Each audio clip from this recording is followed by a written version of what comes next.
Assalamualaikum warahmatullahi wabarakatuh. Salam sejahtera bagi kita semua. Om Swastiastu, Namo Buddhaya, salam kebajikan. Perkenankan saya untuk memperkenalkan diri.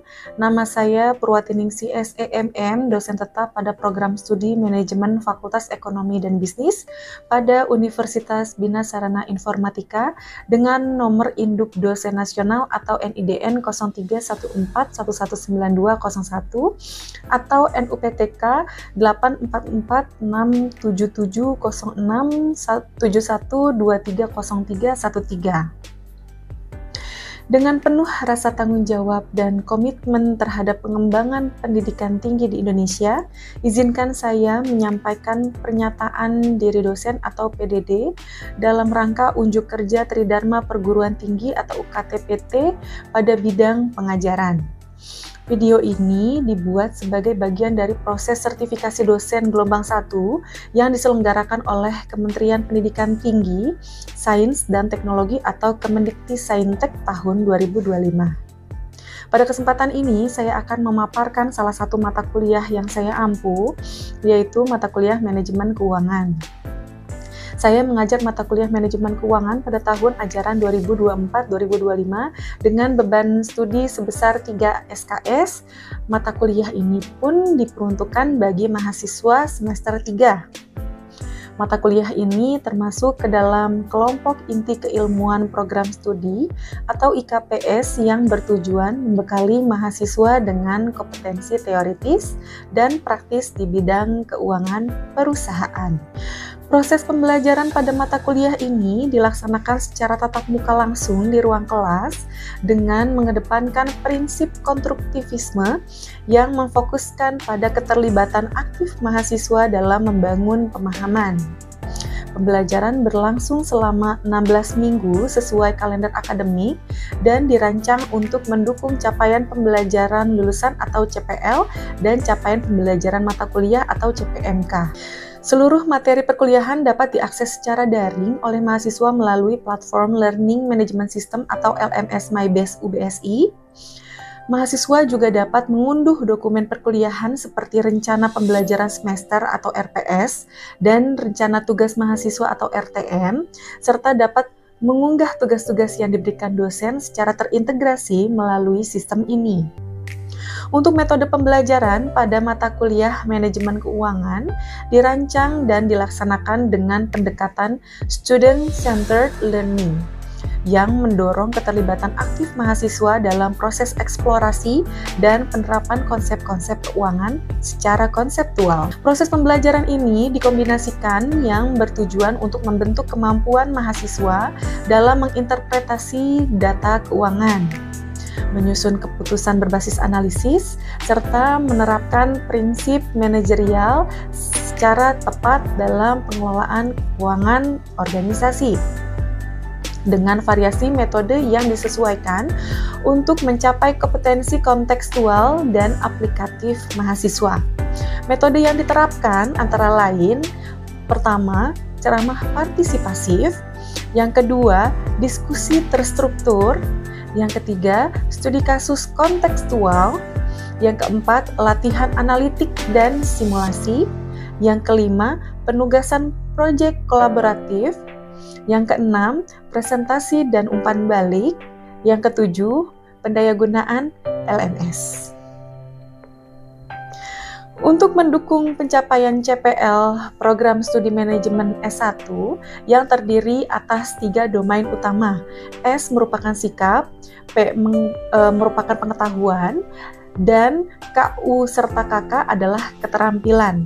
Adapun CPL yang relevan dan diintegrasikan dalam pembelajaran yaitu S9 bertanggung jawab secara mandiri atas pekerjaan di bidang keahliannya. P1 menguasai konsep teoritis manajemen dan perangkat analisis fungsi manajerial. KU5 mampu mengambil keputusan berbasis analisis informasi dan data. KU8 mampu mengevaluasi diri dan mengelola pembelajaran secara mandiri. KU10 mampu bekerja sama, berinovasi, dan beradaptasi dalam konteks global. KK2 mampu menjalankan fungsi manajerial seperti keuangan, SDM, operasi, pemasaran, serta strategi pada level operasional. Setelah menyelesaikan mata kuliah ini, mahasiswa diharapkan mampu menunjukkan penguasaan pengetahuan, keterampilan, dan sikap yang tercermin dalam capaian pembelajaran sebagai berikut. CMK 1, menguasai konsep dasar manajemen keuangan secara mandiri berdasarkan data dan informasi keuangan. CPMK 2, menyelesaikan perhitungan nilai waktu dari uang dan menerapkannya dalam analisis keuangan operasional. CPMK 3, melakukan penilaian terhadap surat berharga seperti obligasi, saham preferen, saham biasa secara tepat. CPMK 4, menganalisis laporan keuangan dengan menggunakan rasio dan teknik analisis lainnya untuk mengevaluasi kinerja organisasi. CPMK 5, mengelola dan mengevaluasi modal kerja serta persediaan untuk mendukung efisiensi operasional. CPMK 6, menyusun perencanaan dan pengendalian manajemen piutang serta kas perusahaan. CPMK 7, menganalisis keputusan investasi menggunakan metode penilaian yang relevan. CPMK 8, mengevaluasi sumber modal dan kebijakan dividen dalam pengelolaan struktur keuangan perusahaan.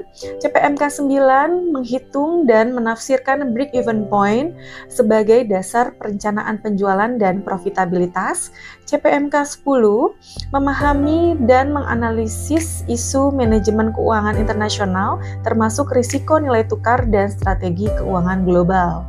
Materi pembelajaran pada mata kuliah ini disusun secara sistematis untuk mendukung capaian pembelajaran yang mencakup pemahaman konseptual hingga keterampilan teknis dalam pengambilan keputusan keuangan.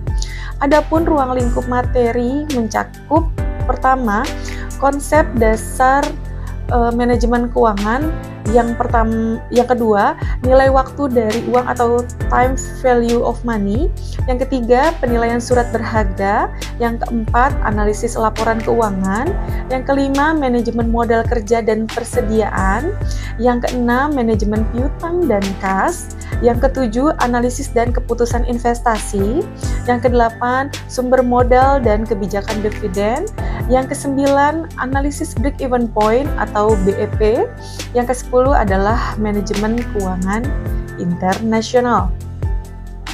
Untuk penilaian hasil belajar mahasiswa dilakukan secara komprehensif berdasarkan kombinasi berbagai aspek pembelajaran. Adapun penilaian berdasarkan yang pertama, partisipasi aktif sebesar 20% meliputi kehadiran. Lalu yang kedua adalah tugas individu atau kelompok sebesar 25%. Selanjutnya yang ketiga adalah kuis atau ujian formatif sebesar 25%. Selanjutnya tugas proyek akhir yaitu sebesar 30%. Ini merupakan suatu hal yang mencerminkan penerapan dari setiap materi. Untuk rentangan nilai pada mata kuliah ini dalam proses evaluasi pembelajaran, saya menggunakan rubrik penilaian sebagai instrumen utama untuk memastikan bahwa penilaian dilakukan secara objektif, secara adil, dan akuntabel. Berikut adalah rubrik penilaian yang saya gunakan. 80-100 merupakan sangat baik, 70-79 adalah baik, 60-69 adalah cukup, 31-59 adalah kurang, 0-30 adalah sangat kurang atau gagal. Untuk tahapan berikutnya, silahkan menyimak video pembelajaran mata kuliah manajemen keuangan sebagai bagian dari tahapan proses sertifikasi ini. Silahkan menyaksikan. Assalamualaikum warahmatullahi wabarakatuh. Salam sejahtera bagi kita semua. Om Swastiastu, Namo Buddhaya, salam kebajikan. Oke, saya ingin menyapa semangat teman-teman hari ini nih. Selamat pagi semuanya. Alhamdulillah. Puji syukur kita panjatkan kehadirat Tuhan Yang Maha Esa. Semoga kita semua senantiasa dalam keadaan sehat dan diberikan kelancaran dalam menuntut ilmu. Sebelum kita memulai pembelajaran hari ini, mari bersama-sama memanjatkan doa menurut agama dan kepercayaan masing-masing agar perkuliahan berjalan lancar dan penuh keberkahan. Berdoa dimulai. Berdoa selesai. Baik, sebelum masuk ke materi baru, mari kita sedikit review. Pada minggu lalu kan kita telah mempelajari mengenai penilaian dan pengambilan keputusan investasi. Nah, kita telah membahas bagaimana cara untuk mengevaluasi proyek investasi menggunakan beberapa metode. Jadi seperti payback period, net present value atau NPV, lalu internal rate of return atau IRR, dan profitability index. Jadi topik tersebut sangat penting karena menjadi dasar dalam menilai apakah suatu proyek atau investasi itu layak atau tidak dijalankan, gitu ya. Nah, sebagai kelanjutan daripada itu, pada pertemuan ke-12 ini mungkin kita akan membahas dua hal besar yang tidak kalah pentingnya, yaitu yang pertama adalah sumber modal.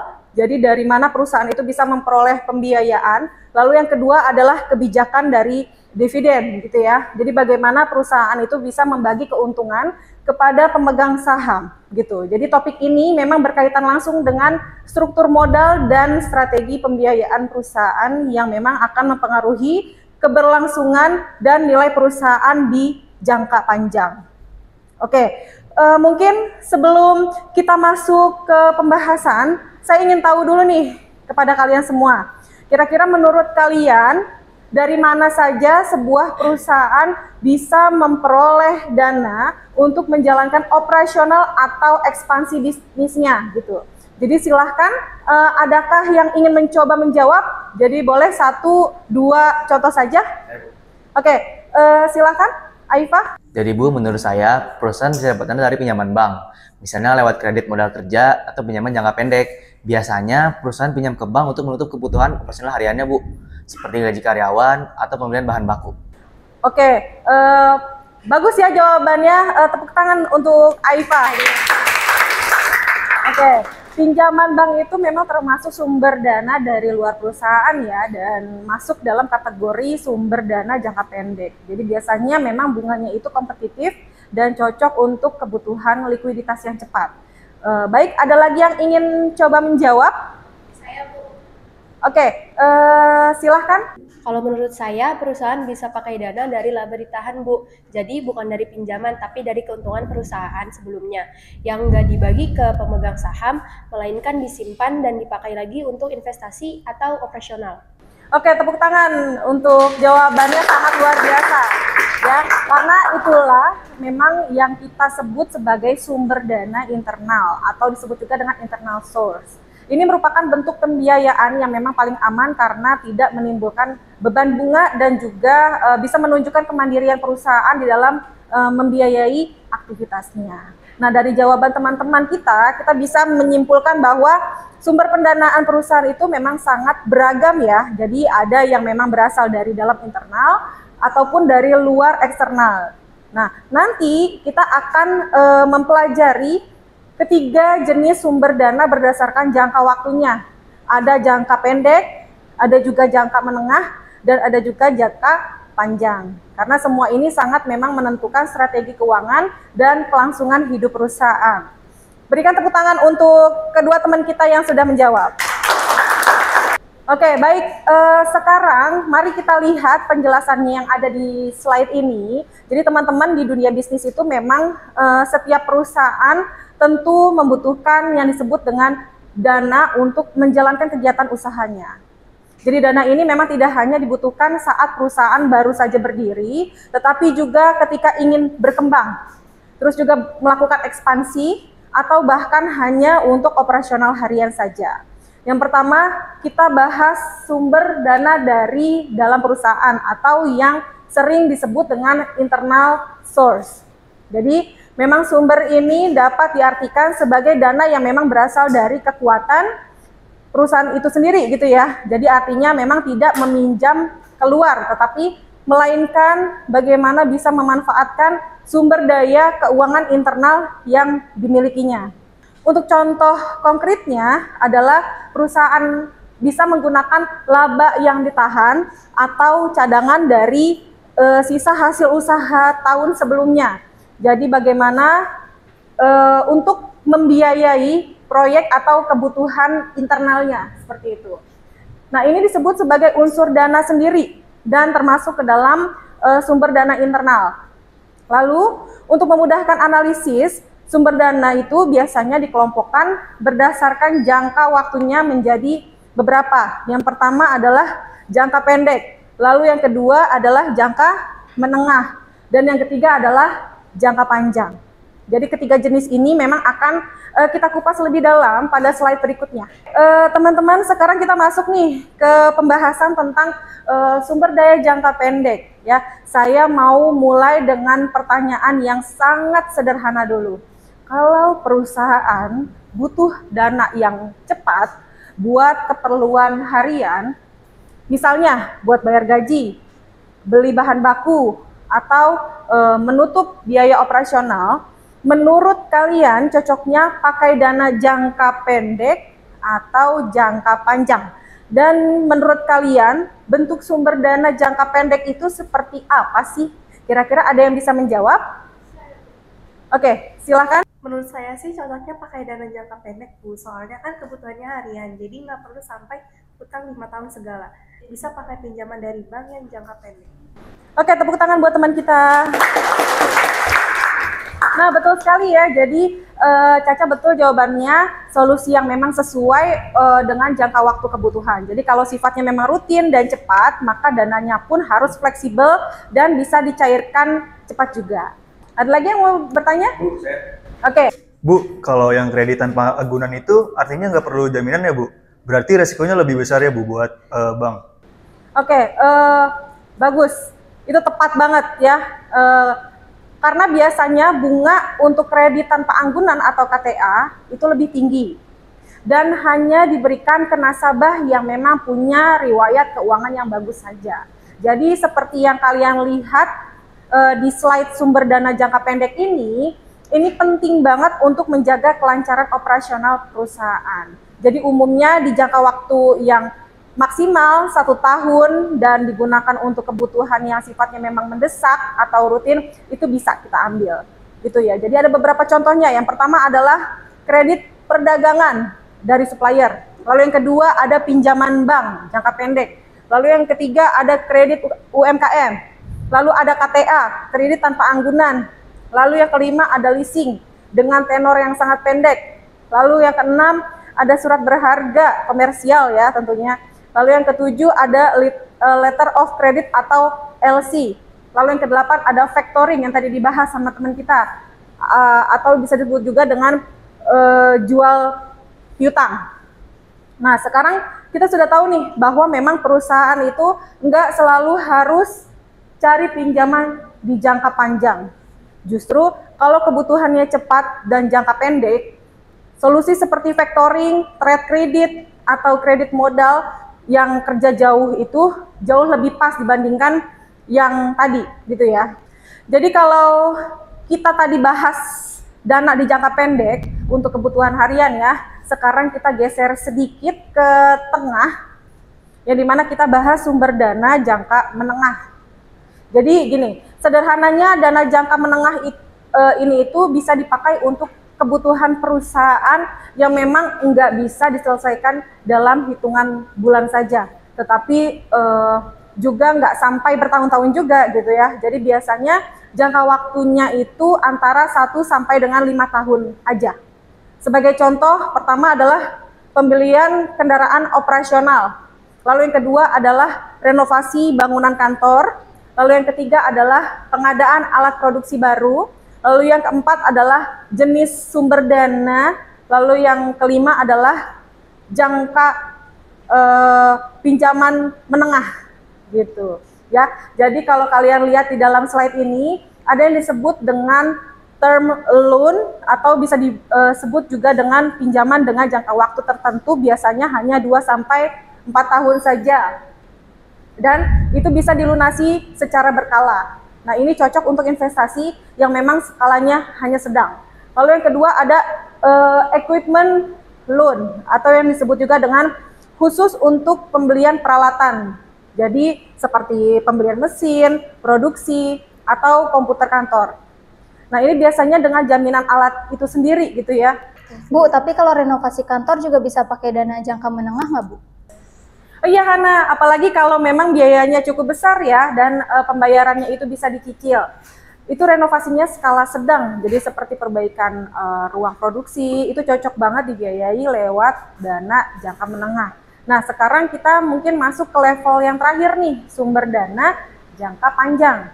Ya, dana ini memang digunakan untuk investasi besar dan jangka waktu pengembaliannya lebih dari 5 tahun.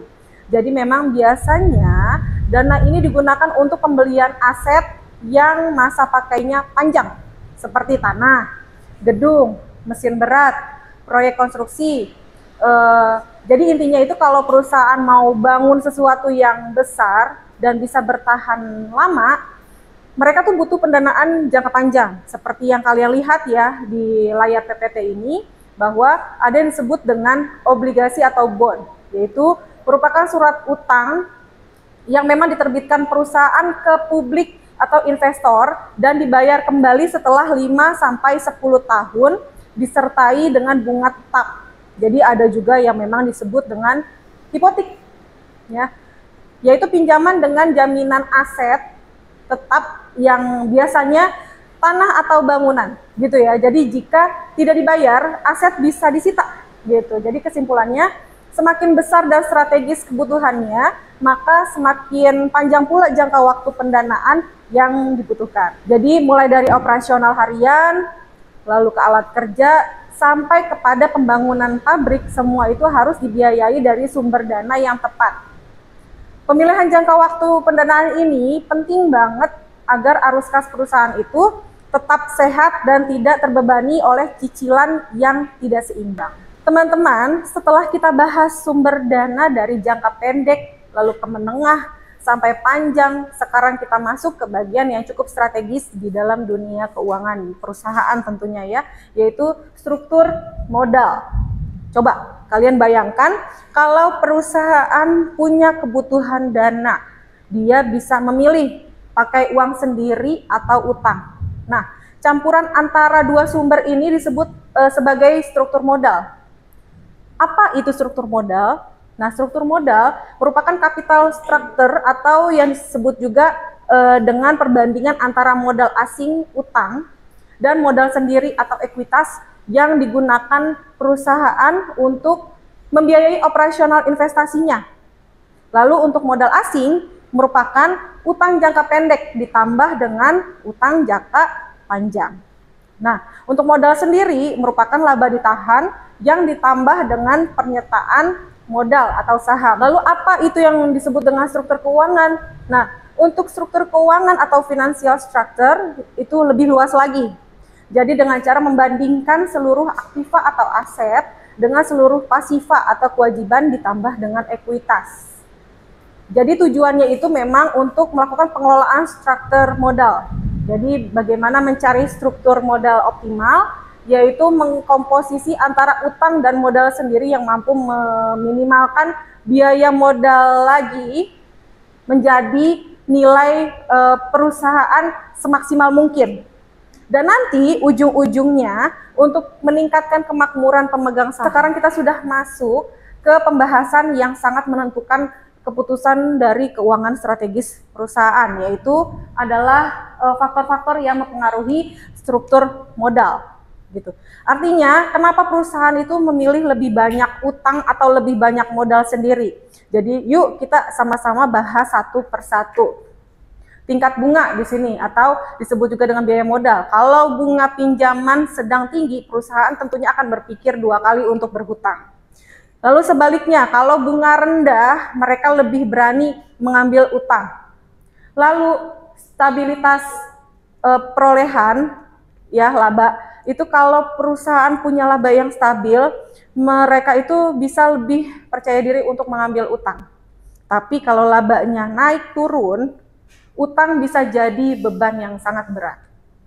Lalu ada struktur aktiva yang dimana kalau perusahaan itu punya aset tetap, misalnya tanah, gedung. Nah, itu aset bisa menjadi jaminan pinjaman. Tapi kalau hanya punya aset lancar, pilihan utang jadi lebih terbatas. Kenapa? Karena tingkat risiko aktifanya itu aset yang mudah berubah nilainya, misalnya saham persediaan, terus juga bikin bank jadi ragu, terus risikonya cukup tinggi, lalu bunganya juga cukup tinggi, terus sifat manajemennya, karena kan ada manajemen yang cukup agresif, berani berhutang besar untuk ekspansi, tapi ada juga yang konservatif, jadi lebih suka main aman dan menghindari risiko-risiko utang besar gitu. Besarnya jumlah kebutuhan modal itu semakin besar kebutuhan modal, tentunya biasanya makin beragam pula sumbernya. Jadi bisa dikombinasi antara utang, saham, dan laba yang ditahan. Ada lagi yang mau bertanya? Oke, silakan. Kalau manajemennya konservatif berarti lebih cenderung pakai modal sendiri ya, Bu? Oke, tepat ya. Jadi mereka memang cenderung menghindari risiko gagal bayar. Intinya seperti itu. Jadi memang lebih suka pakai laba ditahan atau menerbitkan saham yang baru. Nah, dari sini setelah kita tahu nih faktor-faktornya, sekarang kita masuk ke cara bagaimana kita bisa menganalisis struktur modal di dunia akademik dan praktisi keuangan. Gitu ya. Jadi ada beberapa memang pendekatan yang bisa digunakan untuk melihat mana struktur modal yang paling optimal. Yang pertama ada pendekatan laba bersih atau net income approach. Jadi semakin banyak utang dengan bunga tetap, semakin tinggi laba bersihnya. Jadi struktur modal itu tentunya lebih optimal. Lalu yang kedua ada pendekatan laba operasi atau operating income approach, ya, di mana fokusnya pada laba operasi atau EBIT. Jadi bukan pengaruh utang terhadap keuntungan bersih. Lalu yang ketiga ada pendekatan tradisional atau kombinasi utang dan ekuitas dalam proporsi tertentu gitu ya. Jadi bisa menghasilkan biaya modal terendah sampai ke nilai perusahaan yang tertinggi. Lalu ada juga pendekatan MM atau Modigliani dan militer. Jadi itu adalah kondisi pasar sempurna tanpa pajak, tanpa adanya biaya transaksi, terus struktur modalnya juga tidak berpengaruh terhadap nilai perusahaan. Tapi kalau ada pajak utang itu bisa menguntungkan. Lalu ada juga pendekatan EBIT atau EPS atau earnings before interest and tax, earning per share gitu ya. Jadi melihat seberapa pengaruh struktur modal terhadap laba per saham atau EPS dalam berbagai skenario EBIT. Jadi intinya tidak ada struktur modal yang memang paling benar. Jadi semua tergantung pada kebutuhan, kepada resikonya, dan kepada strategi manajemennya masing-masing. Makanya pendekatan-pendekatan ini sangat penting untuk membantu perusahaan memiliki atau memilih kombinasi utang dan ekuitas yang paling optimal. Baiklah teman-teman, karena seluruh materi hari ini sudah selesai, kita bahas ya, yaitu mulai dari sumber dana jangka pendek, menengah, panjang, hingga struktur modal dan pendekatannya. Maka pertemuan hari ini kita akhiri sampai di sini. Terima kasih atas partisipasi aktif kalian selama sesi ini ya. Semoga pembahasan tadi bisa memperluas pemahaman kalian tentang pendanaan perusahaan dan strategi struktur modal yang efisien. Sebagaimana perkuliahan ini kita awali dengan doa, mungkin mari kita juga tutup dengan doa, agar ilmu yang kita peroleh hari ini bisa bermanfaat, serta kita selalu diberikan kelancaran di dalam menjalani proses pembelajaran ke depan. Berdoa dimulai. Berdoa selesai. Oke. Jangan lupa ya kalian presensi, dan untuk latihan serta tugas pertemuan hari ini sudah saya upload juga di laman LMS MyBest UBSI. Silahkan diakses dan dikerjakan sesuai dengan tenggat waktu yang telah ditentukan. Jadi jika ada pertanyaan nanti silahkan disampaikan melalui forum diskusi LMS atau saat sesi berikutnya. Sekian dari saya, kurang lebihnya mohon maaf. Wabillahi taufiq wal hidayah. Assalamualaikum warahmatullahi wabarakatuh. Waalaikumsalam.